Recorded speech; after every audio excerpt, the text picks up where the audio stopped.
Armenian Genocide, a brief overview for high school students.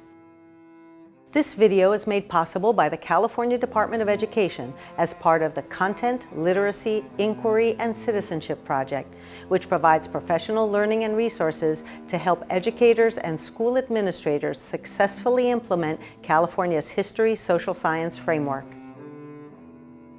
This video was developed in partnership with the Sacramento County Office of Education and the Genocide Education Project. Please be aware that this video deals with a sensitive topic. Accounts of violence against groups and individuals will be discussed and graphic images will be included. The intended audience for this video is high school students and their educators. Viewer discretion is advised. The most respectful and scholarly materials were consulted in the development of this video. The video is not intended to provide a complete account of genocide, but rather serve as a place to begin a larger conversation about the topic. Welcome to this brief overview of the Armenian Genocide.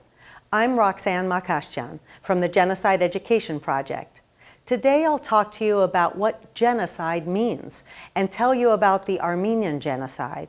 You'll also hear from a grandchild of a survivor of the Armenian Genocide.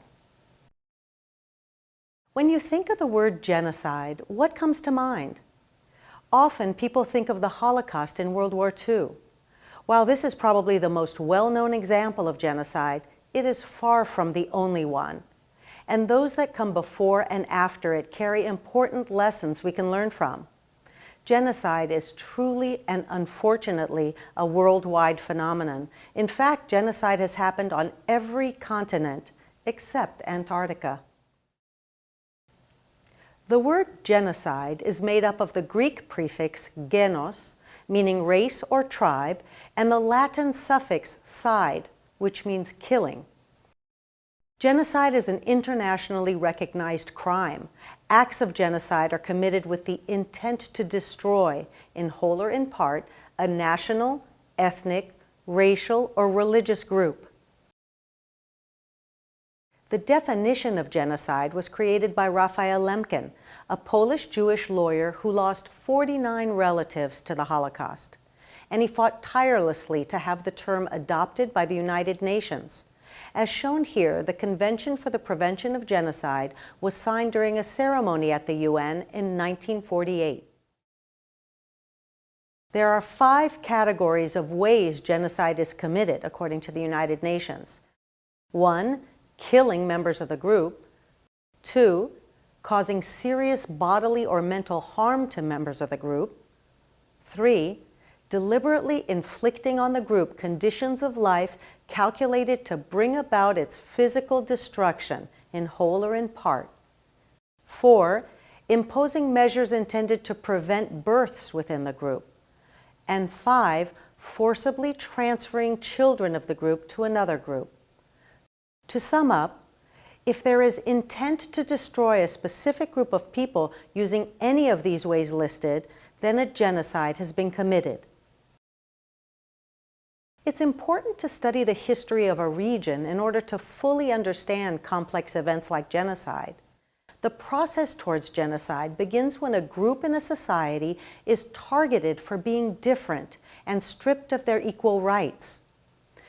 This process often continues with efforts to separate the group from the rest of society, as happened in Nazi concentration camps in World War II. One concentration and extermination camp, Auschwitz, is pictured here, with its barbed wire fences and buildings. Before the Holocaust, the Armenian Genocide was carried out in the western part of historical Armenia, in present-day Turkey. It is often referred to as the first modern-era genocide and can be taught as a model or a prototype for a new era of human rights abuses. Before we go deeper into the history of the Armenian Genocide, you may be asking yourself, where is Armenia? Armenians are indigenous to the lands now in eastern Turkey and somewhat further east towards Russia. At one time, the Armenian kingdom spanned the entire region between the Mediterranean, Black, and Caspian Seas, north of Syria, Iraq, and Iran. Present-day Armenia, bordered by Turkey, Iran, Georgia, and Azerbaijan, is the only part of historic Armenia not under Turkish rule during World War I, and where Armenians survived. Historical Armenia was part of the Ottoman Empire, and it was located in the eastern part of Turkey. As shown in this map, today's Armenia is located east of Turkey, surrounded by Iran, Azerbaijan, and Georgia. One example of the horrors of the Armenian Genocide can be found in this image of human remains in a village near the city of Mush. Turkish forces plundered Mush and many Armenian villages in the area, killing inhabitants and setting fire to the towns. Only 12 people in this village survived. Why was it considered the first modern-era genocide? It's because new tools and methods of the Industrial Revolution, like the telegraph and railroad, made mass killing possible on a much greater scale and with much more speed and efficiency. Shown in this photo from 1915, Armenian genocide victims were deported on the Baghdad Railroad. The victims of the Armenian Genocide were the Armenians living in the Ottoman Empire. Greeks and Assyrians were also targets of the perpetrators. The perpetrators were the Ottoman Turks, and the genocide was systematically planned by the Ottoman Turkish leadership. The victims were treated as second-class citizens of the Ottoman Empire because of the deep discrimination against non-Turks. As the empire began losing lands after numerous wars, Ottoman leaders adopted an extreme nationalistic ideology, seeking to eliminate non-Turks and acquire their wealth. Armenians, the largest non-Turkish group in the empire, became the prime targets of violence. To get a better understanding of how the Armenian Genocide affected individuals, let's hear from a granddaughter of a survivor, Sarah Cohan. She'll share her family's experience, and later in the video, she'll talk about how the Armenian Genocide impacts her life today. My name is Sarah Cohan. I am of Armenian and Jewish heritage. On my Armenian side, my grandfather is a survivor, and his family was from a small town called Talis, which is outside of a larger area called Konya.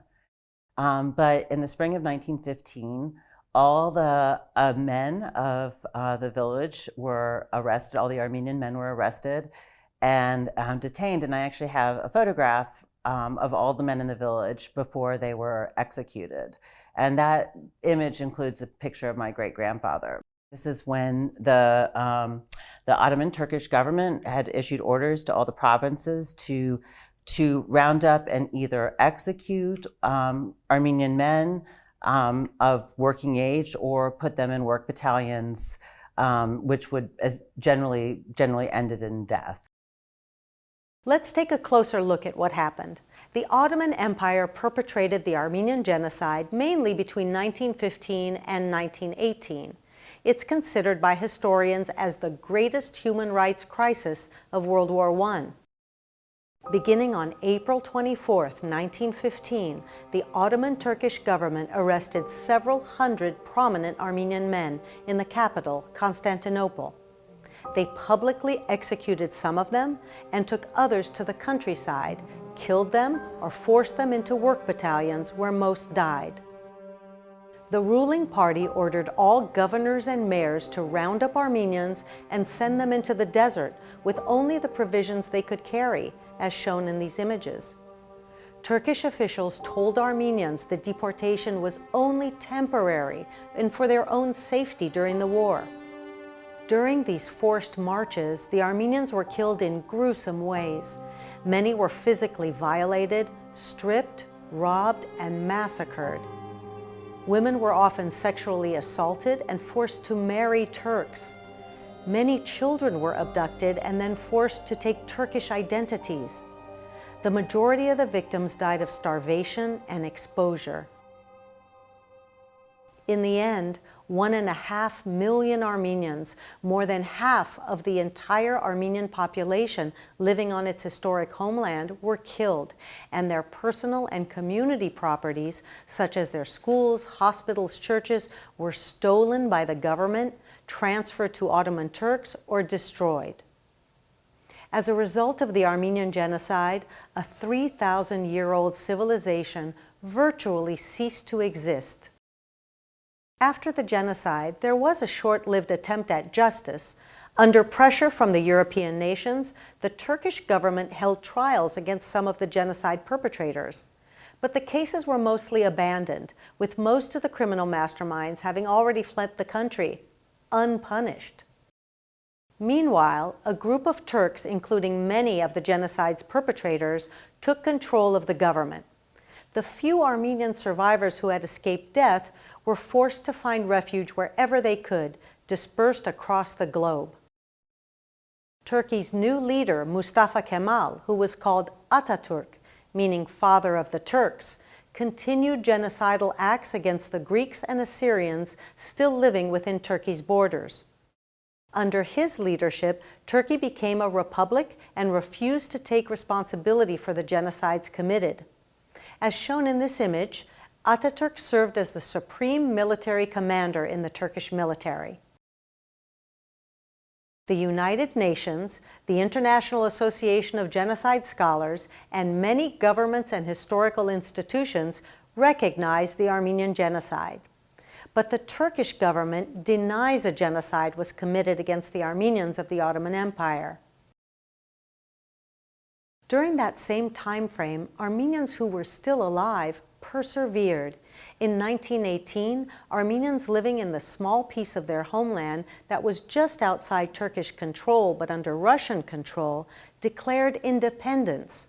As shown in this image, volunteer Armenian soldiers defended the Armenian border from Turkish plans to further annihilate Armenians and take over that region.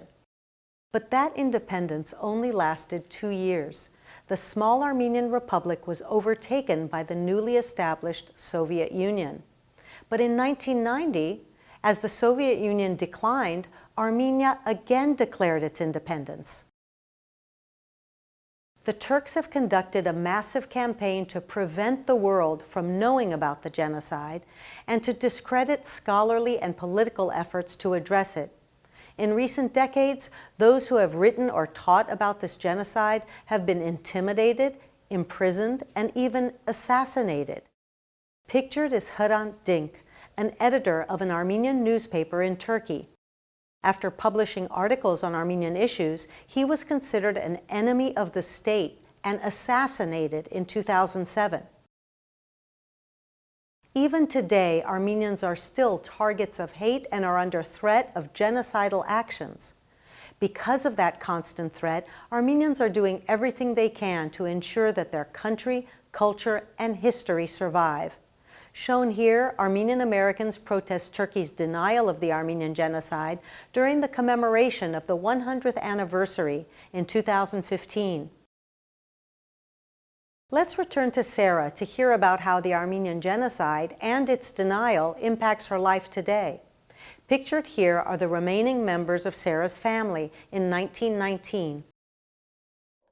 You would think that as a third-generation survivor, which is what I'm considered as a grandchild, that there would be little impact on my life regarding the denial or an event that happened 106 years ago.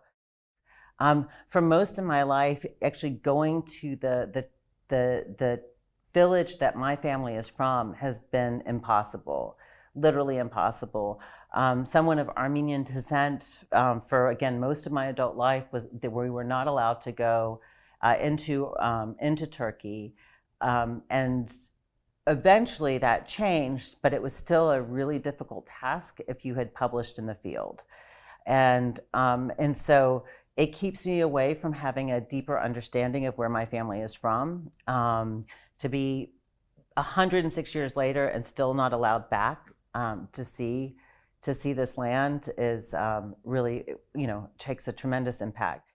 And at that point, I really took, I kind of really started thinking about how I could become an activist and how I could use the skill set of teaching to try to make a difference, not just with the denial of the Armenian Genocide, but also with human rights issues and around me.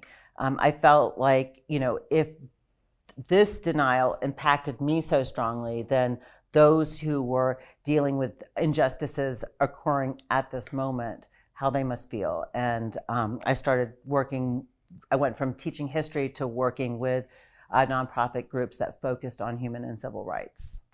So as we know, it happens, seems to happen again and again. And so it doesn't, but with that said, we haven't done enough as a people to create proper institutions from stopping genocide from happening. We need better organizations to monitor situations to know if there's potential of genocide. We need rapid response systems, and we need international courts and tribunals. And so for a student, there is so much work to be done, and it doesn't have to be the moment of conflict.